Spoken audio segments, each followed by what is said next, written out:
नमस्कार दोस्तों, आपका हमारे चैनल पांडे स्टोरी में स्वागत है। दोस्तों, जीवन में दो तरह के दोस्त जरूर बनाएं। एक कृष्ण के जैसे जो आपके लिए लड़ेंगे नहीं, पर ये सुनिश्चित करेंगे कि जीत आपकी ही हो, और दूसरा कर्ण की तरह जो आपके लिए तब भी लड़े जब आपकी हार सामने दिख रही हो। दोस्तों, जीवन में आप चाहें जितनी अच्छी अच्छी किताबें पढ़ लो, कितने भी अच्छे शब्द सुन लो, लेकिन जब तक आप उनको अपने जीवन में नहीं अपनाते तब तक उसका कोई फायदा नहीं होगा। दोस्तों, मुश्किलें नहीं आएंगी तो निखरोगे कैसे? कौन अपना है कौन नहीं समझोगे कैसे? डरते ही रहोगे, गिरने से तो आगे बढ़ोगे कैसे? तपोगे नहीं जब तक तो सोने सा चमकोगे कैसे? बुरे वक्त में जो साथ खड़ा है बस वही सारे रिश्तों में बड़ा है।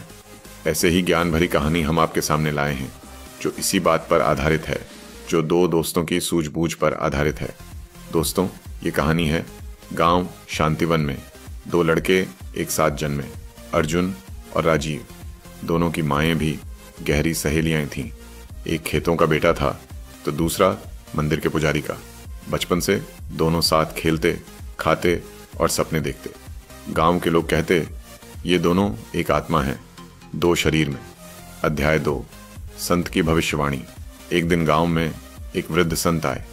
उन्होंने बच्चों को देखकर कहा, तुम दोनों की मित्रता एक दिन धरती और आकाश को जोड़ने वाली कड़ी बनेगी, परंतु उस दिन जब समय तुमसे बलिदान मांगेगा, तुम में से एक डगमगाएगा। वही होगा परीक्षा का क्षण।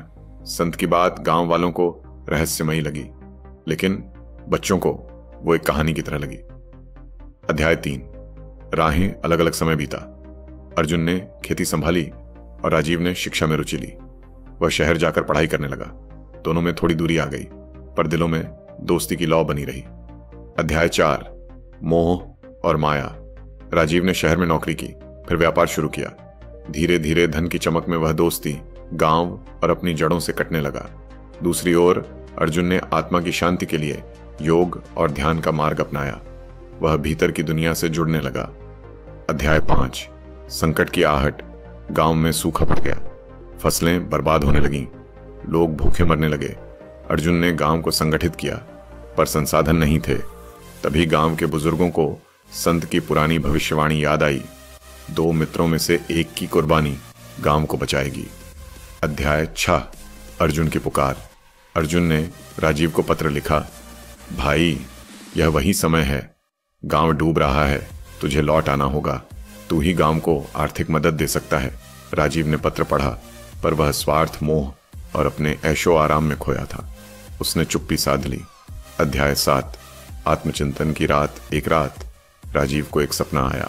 संत ने कहा, अब भी समय है, तू लौटेगा तो बच जाएगा, वरना यह दौलत तुझे अंदर से खोखला कर देगी।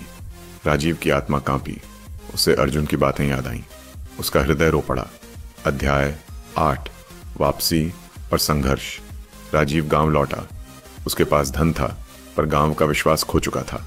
अर्जुन ने सबको समझाया, गलतियां सभी से होती हैं, पर जो लौट आए वह अपना है। राजीव ने अपने धन से तालाब खुदवाया, अनाज बांटा और अस्पताल बनवाया। अध्याय 9, भविष्यवाणी का पूरा होना। गांव में हरियाली लौटी। संत की भविष्यवाणी पूरी हुई।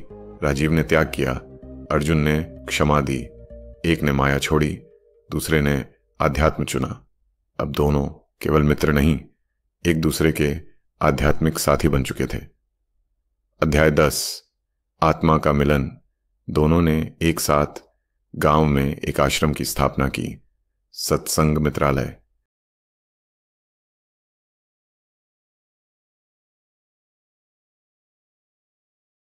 अध्याय 11, सच्ची मित्रता का संदेश। अर्जुन ने कहा, मित्रता वो नहीं जो साथ खाए, मित्रता वो है जो आत्मा को झकझोर दे। राजीव बोला, मुझे दौलत ने भ्रमित किया, पर तेरी पुकार और संत की भविष्यवाणी ने मुझे बचा लिया। गांव अब संतुलित था, अध्यात्म और कर्म के संतुलन से, और वहां एक मंदिर में दोनों मित्रों की मूर्ति बनी, जिसके नीचे लिखा था, सच्ची मित्रता वही है जो एक को ईश्वर और दूसरे को आत्मा बना दे।